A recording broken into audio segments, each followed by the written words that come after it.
Hello and welcome back to Motherhood Interrupted. I am your host, Kimberly Levy. You guys, I'm back.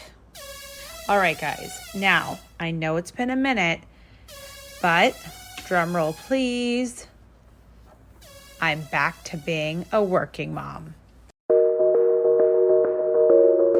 So, guys, I'm here to talk to you about you. I want to talk to you about finding yourself again.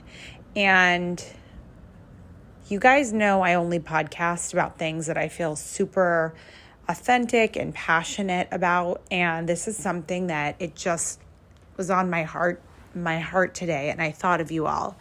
And I really wanted to share some epiphanies and hopefully inspire some of you guys to, I don't know, I guess make a change, step into your power a little bit further, and just not be afraid of your power.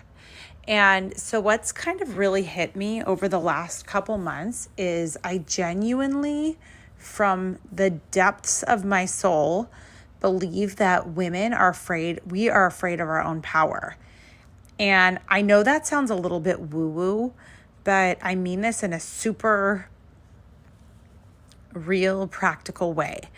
And I feel like society does traditionally teach us that women should be subservient or make ourselves small, not have as big of a voice, you know, all of those things. We're feminine, all that stuff. And look, I am no feminist. I'm definitely just, I don't know, I don't go on any one bandwagon or agenda. So forgive me if it sounds woo-woo or feminist or any of that stuff, but I just genuinely feel like the world is waiting for us to step into our full power. And I think that because it's my own experience that I've never felt more like myself than how I feel lately. And going back to work has been a huge change, and it just feels so good. I feel so much like, I feel like I'm back home, like I'm back to myself. And I've remembered to take care of myself, which I think when you're a stay-at-home mom, you're, as we all know, kind of any mom, I guess, you're kind of last on the totem pole. But it feels good to harness my power again, and to just own my skills, own my knowledge, and not be afraid to share it and to use it, you know? And if anybody knows, like, I'm definitely not somebody that believes in like power tripping or any of that stuff. I think that using your knowledge and your skills does not make you a bitch. It doesn't make you domineering. It's just the world needs you to step into your full power. And it just feels like I finally released all of my own self-limiting beliefs, and I've really leaned into the fact that I am powerful. I'm a woman. I'm powerful. It's okay to be a woman in a man's world. It's okay to be smart. It's okay to be sexy. It's okay to be a CEO and a podcaster. It's okay to be a mom and a boss. And I'm not going to apologize for it. And I feel like the world tries to make you feel bad for being dynamic as a woman. And the reality is, we are dynamic and we're different. We're allowed to be sexy, and we're allowed to be professional. We're allowed to be athletic, and we're allowed to be competitive, and we're allowed to be nurturers, and we're allowed to be homemakers. We're allowed to be organized at home and making our home cozy and beautiful for our families while still being all of those other things. And I think it sounds a little bit trite, so bear with me, but I was thinking, do I want to continue this podcast because I'm a CEO of a business and I don't want it to reflect poorly on me? But then I thought, are you kidding me? Like, I have nothing to apologize for. This is me. This is all of me. And it feels uncomfortable, especially because my last job taught me the opposite and trained me, no, you're not allowed to be all these things. You're supposed to be just one thing. And that's just not reality. And I show up as myself anywhere I go. And I really considered it. And then I thought about Kim Kardashian. This is where I'm like, I'm going to apologize if this is, turning anybody off. But I did look at her for a second as I was thinking about this decision. And I'm like, you know what? This is a woman that is in her Skims, in her underwear half the time, yet she's a mom of 4. And she just started a private equity firm. And she's got all these businesses. And why should she not have a podcast, not be a lawyer, not, she has all these things she's doing and she does all of them and she doesn't apologize. And I do think people don't respect her, largely due to obviously, the way her career, quote unquote, started. But the reality is she is a dynamic businesswoman and she is incredibly successful. And I just look at that and I'm like, you know what? I feel like gone are the days where women have to be put in a box. Like I said, we're allowed to be all these things. We're allowed to be feminine and masculine. We're allowed to be domineering and supportive. We're allowed to kind of play different roles at different times, depending on the situation and depending on the need of the situation. And I think it's such an interesting case study to really sit back and allow myself to really reflect back and say, okay, I can be a stay-at-home mom and tap into my most divine feminine energy and be a nurturer and be a wife and be a mother first. But I'm also allowed to put on my business suit and my lubes, honey, my Louboutins, honey, and go be a boss. And that is, all of those things are true and authentic to me. So I'm saying this to you because I'm hoping that when you hear this, you start to give yourself permission to be the dynamic, fierce, badass, nurturing, loving, hot, sexy mom, boss, wife, all these things that you are. And I think it feels really uncomfortable to lean into our full power. And I think the reason why so many women have low self-confidence is because they're making themselves small and they're waiting for society or someone to tell them that they're great or to give them permission to finally step into their true power. And I'm giving you the permission now. Nobody's going to give it to you. That's the thing. So, and I think that sometimes it can be threatening for women to step up in certain situations, but if it bothers folks that you're stepping up in one way or another, that's really not your problem. So I guess what I'm saying is I'm really feeling great myself being back to work, and I've done so many things to remember about myself. Like being a stay-at-home mom, now that I've been on both sides, being a stay-at-home mom truly is the most selfless of all jobs. It really genuinely is. You are truly in a support role. And going back to work has allowed me to release myself from feelings of being stuck.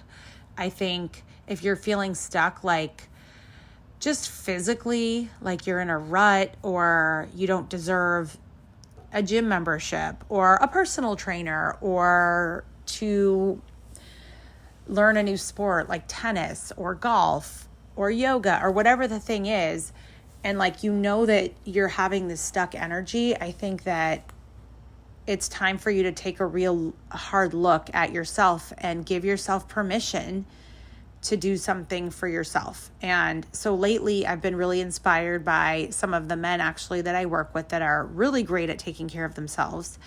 And I have decided to work out more, and that makes me feel more like myself than ever. By the way, I feel totally out of shape, disgusting, not at all, I'm not at all where I want to be, but I don't even care because for me, it's just the it's just the energy of like, okay, we're in the energy of taking care of us now. I just had a baby a year ago. She's really good.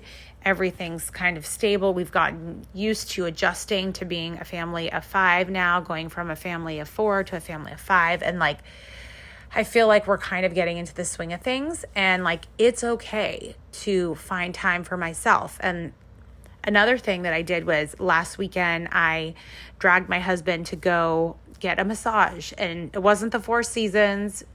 It was just down the street, like a really inexpensive place, and just us, 10:30 in the morning, going, getting a massage, and like, just stuff like that, just remembering about yourself as a woman, getting your nails done. And I think that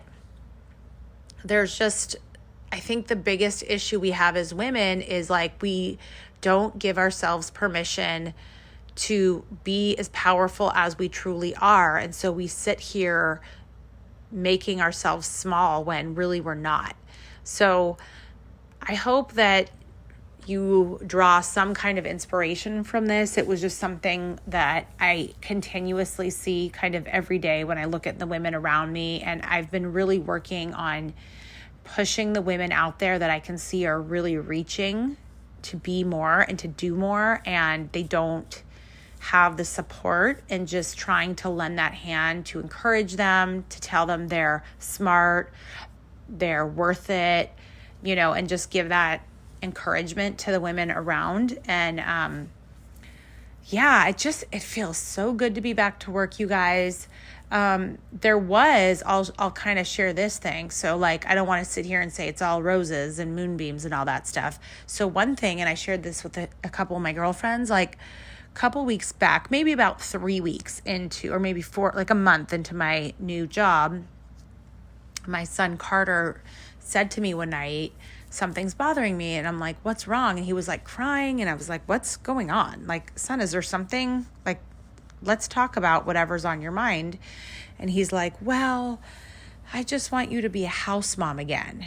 And like, of course, that's every like stay-at-home mom gone back to work, like our worst nightmare, right? Is like, your child is going to feel abandoned. So that, of course, broke my heart. I'm not proud of it. And he just was struggling. And so I basically said, I'm sorry that you feel that way. And thank you so much for being brave enough to share this. And the other thing he said was, I wish that I was an only child. And I said, what? And he goes, well, everything's about London, baby London, and Charlotte now. It used to be about me. Oh my gosh, that hit me like a ton of bricks. And the reason why these two things were so hard to swallow is because they were true. And I just said, thank you for telling me that. I agree. I haven't been giving you enough attention. And I said, it's really hard when you have a new baby to find the balance. And you are so loved. And I'm not doing a good job, I said, because it's hard to focus on everyone when really like a baby's crying or someone else needs me or whatever, and you're just kind of good. It's like I have to run to who needs me the most. But I appreciate you telling me this, because now I'm going to really focus on giving you a lot more attention and making sure that I don't miss any of your activities. And I said I had a late week this last week, and normally I don't have such late nights. So if I have late nights again, I'll let you know in advance. And so what I did was, since then, I just made sure that I went to all of the karate. When Carter's talking and there's the baby crying or whatever, I stop and I look at Carter and I make sure I give him full attention when he needs it. And, it's hard, and it did make me it felt like a punch in the gut, to be honest. But also the fact that he told me that and was able to, 1, verbalize it, and 2, trust me with his feelings was such an amazing win, I feel like, as a mom. And the fact that he isn't sitting there like stewing and suppressing it is so important. So that made me feel really good. But it was really hard. And it just made me think through, okay, how can I continue working, but not at the expense of my kids? And it's like, just drawing that boundary is, I think, the most important thing, because work can really take over your whole life and there could be no boundaries. But just setting those boundaries of my time with my family, I think, is just the most important thing. And then, of course, when I'm with my kids, just making sure that I'm not just paying attention to the baby or child that is crying or any of that stuff, but really making sure that even if it's just sitting down with Carter and like watching TV with him, or getting him his favorite snack after school, whatever those little moments are, like, it makes him feel special and loved. And so, so that's kind of how I'm going to proceed. But I'd love to hear if you guys have had any experiences like that, or kind of what your thoughts are. I did ask a couple of my friends that have 3 and 4 kids. And, I mean, a lot of them, I noticed, they say that they'll like do special trips or special activities just like one-on-one with the child. So I haven't quite gone to that point yet, but it's something that I think, as I continue to get better hold on my schedule, is something I'm going to do. But it's a work in progress, and I just wanted to share that is something that I think that balance is always going to be tricky. But I do feel like since that conversation about a month later, things have improved and he hasn't had any more of these issues. The other thing I think is just asking your partner to step in and just saying to Brian, for example, because he's also very busy at his job, and it's like, look, we're both working now. I cannot be the only one to come home and do activities with the kids, make them dinner, and like, you get to come home late every night. Like, that's not fair to me or the kids. And so I think just that communication, like, he totally respects that. And he's been great at, mostly like on the weekends, just taking the kids to ice hockey or taking them to a movie and just really, really being present with them and spending a lot of time with them. And, he's been watching Mandalorian with Carter, so that's been their little thing that they do. Sorry. So that's kind of where we're at, and I just really missed you guys. So I'm glad to be back podcasting. If you guys have any other comments, questions, just DM me at Kimberly Lovey. I am always calling and texting and chatting with you guys in my DMs, and we have we have a really great connection, all of us. And so many of you have asked me, like, are you podcasting anymore? Yes, I am. And thank you for giving me the grace of time to kind of figure out what that looks like. But stay tuned, baby. We are here. We are back. I also just wanted to say a little nod to some pop culture for a second. So I have not, as you can imagine, I've not been watching any TV for years. But once this whole Vanderpump Rules drama started, I was like, wait, I haven't watched that show in like a decade. So somehow I've been able to slowly catch up, which, by the way, it's so funny. I attempt to watch it. It's I fall asleep after 15 minutes and it's very mediocre. But anyway, I'm into it now. So tell me what you think about Raquel and Sandoval.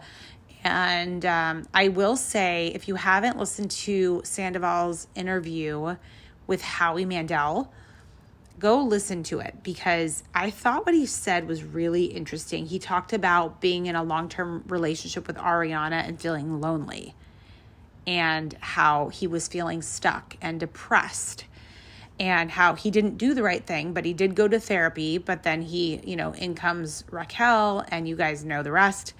But I just thought it was a really interesting kind of case study about someone being honest about feeling like they're stuck in their marriage, they're feeling lonely, that they were living separate lives. And I don't know. It was a very good listen, in my opinion. I obviously the guy was completely wrong. You would never cheat on somebody like that, etc. It's heartbreaking and all the things, it's terrible what poor Ariana now has to go through. But yeah, I would say if you haven't heard that interview, go check it out.